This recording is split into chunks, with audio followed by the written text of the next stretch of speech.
Hi everyone, Bernard here on behalf of MovieGameNostalgia.com. I hope you're all well with another little movie review.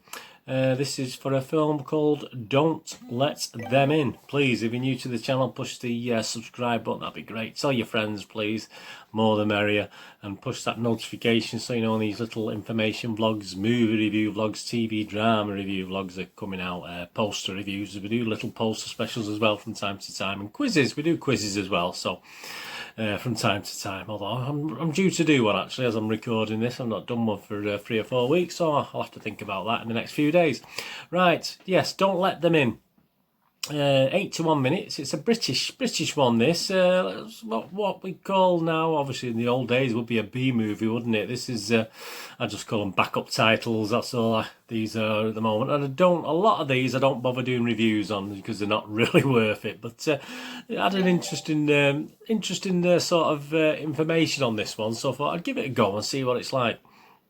It's out to buy on DVD on the 20th of July 2020 at $7.99. Directed by Mike Duncan.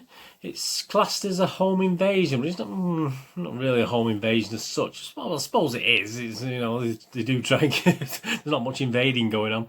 And it's about two social workers who visit. It's a Friday night. They want one of the social workers wants to get home for a beer. The other one convinces him to come to this last stop, and obviously they're meeting this client who obviously bit of a bad background and is obviously lives in an old abandoned public house. Someone said it was a hotel, but it's not, it's just a big pub we have in the UK, so obviously there's probably rooms upstairs and stuff like that, because obviously it's probably a B&B thing as well, but it's not massive, it's not a hotel as such. And obviously it's deep in the country in the middle of nowhere, so obviously they go and visit that. Not the greatest idea on a Friday night. Looking at the poster, yeah, I mean, it says Your Next meets The Purge, which always has you a little bit worried, doesn't it, when it claims to be comparison with some other film. And I will say now, it's a little bit pushing it a little bit, to say the very least. It stars Michelle Lufer, Aidan O'Neill, Scott Suter and Amanda Hunt. Is it any good? Well, I've no Rotten Tomatoes has drawn a blank. There's nothing at all on there, so I've been left with Internet Movie Database, and there's no major critics that I'm really interested in that have reviewed it. So I'm looking at Joe Public. Joe Public, we've got 460 reviews in total, and overall it gets a 4.9 out of 10. So it just falls below the watchable thing, doesn't it? So again, not boding too well. But then you look at some of the comments, and most people who've actually left a comment are quite positive. Actually, it's the positives are in the majority on people who've actually left a comment. Although there's not, of the 460, it's probably only about 20-25 people have actually written about the film. So the positives include pretty interesting. See Shaun of the Dead meets Twin Town and Hammer Horror. I'll go more on that in a minute. Good fun. Enjoyable low-budget movie. Not bad at all. A nice surprise. More on that. Really very enjoyable. So they're the pros. So they're quite good, aren't they? But the cons, we got garbage. That's quite simple. Garbage. Brutally boring. I'll comment on that. A flop. Bad acting. Just bad everything. Not worth the watch. And again, another one I'll quote on in a minute, nonsense movie. So as you can see, very mixed bag as you'd expect with the 4.9 out of 10. You know there's going to be some higher scores to get almost 5 out of 10. So, you know, based on that, you know there are going to be some positives, and you know there's going to be some negatives, and you do get the extremes. My little movie game nostalgia review. Just look at some of the things said before. Your Next meets The Purge, and Shaun of the Dead meets Twin Town and Hammer Horror. Being brought up on Hammer Horrors as a young man, as a young boy, obviously from being about 10 or 11, I used to sit up late and watch those at my sister's. I used to live with my sister at that time. Used to stay up late on my own watching them and being scared to death. And it's pretty much an insult to all 5 of those films we mentioned there. Your Next, The Purge, Shaun of the Dead, Twin Town, and any Hammer Horror you could even think of. Even the worst Hammer Horror.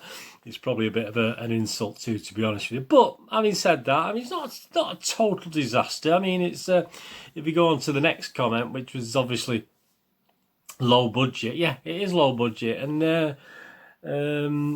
then nice surprise. Yeah, and this is it. I wouldn't say it was a nice surprise, but it did surprise because I did see the rating of 4.9 out of 10. I did see the start of the movie and think, oh, it's a low budget British film, this, and could be iffy. But yeah, it did surprise me, and it was a bit of a nice surprise because I did think it was a little bit better than I thought it was going to be. That doesn't say too much, to be honest with you.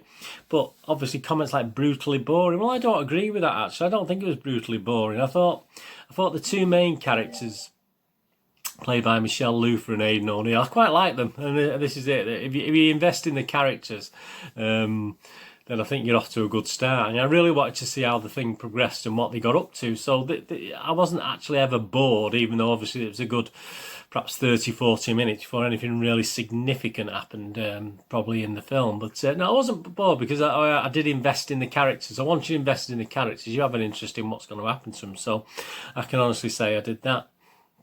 Another comment was bad acting. I don't think the acting was that bad, actually. I mean, obviously that guy mustn't watch a lot of British movies. Some of the we see some right rubbish acting in some British movies, but yeah, that's one thing about the independent, low-budget British movies. You know, don't always get the greatest actors, and none of these at all are familiar to me from British TV or anything. So yeah, I didn't think the acting was that bad. I think that's a bit unfair. Someone said nonsense, and this is where it falls down a little bit, because I can understand where they're coming from, because the film does get a little bit silly. There's an obvious reason for this young man to be in this public house and why they're visiting. There's an obvious reason as to why perhaps he may be getting tormented. I don't want to give too much away. But what they do with this thing is they put a little twist on it. They change it so that the obvious thing isn't the obvious thing. But to be honest with you, the film probably would have worked better if they kept with the obvious, to be honest with you, and perhaps built on that, because it does get very, very silly the twist, because it's a twist. I mean, they do put a twist in, and you think, oh yeah, it is a bit of a surprise, but it's so silly that it doesn't quite work, and it does let the thing down, say, for the last 20 minutes or so when you're trying to get around this. But obviously the characters are still likeable. I still quite enjoy the characters, obviously late in the film, even though you've seen different sides.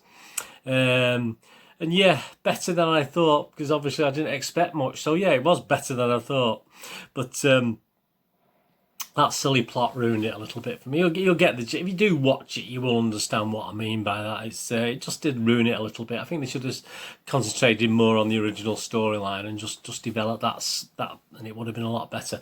So on that basis, I'm not going to give it a watchable rating, my movie game nostalgia rating. I'm giving it one of those ratings where I'm not going to put you off going and watching it, because as I say, I did find bits of it quite enjoyable. I did like the characters, etc, etc. But so I'm not going to put you off. So I'm going to give it a 5.5 out of 10. Which is a below a watchable rating, but that's the sort of rating that tells you, yeah, go and watch it, see what you think. I say it's low budget, it's British, not great, and an okay story until obviously the last third, when it gets a bit silly in parts. But yeah, it has its moments, as I say. And if you sort of watch 10 minutes and you don't like the two main characters, then perhaps stop watching it, because say that's the only reason I kept watching it, because I quite like the two lead characters in it.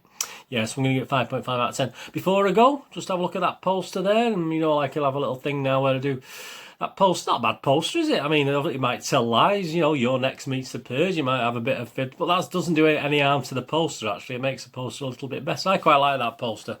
And if you like scary posters in your bedroom or on your wall, I don't think that's such a bad poster, to be honest with you. I quite like it. So I'm going to give the poster victory today. I'm going to give the poster a 6 out of 10, which might sort of means it's an okay poster. Obviously, so the 6 out of 10 beats the rating for the movie 5.5 out of 10. So there you go. Anyway, thanks for joining. Please let me know if you get to watch this, what you thought of the thing. Please check all my links. They're on screen now.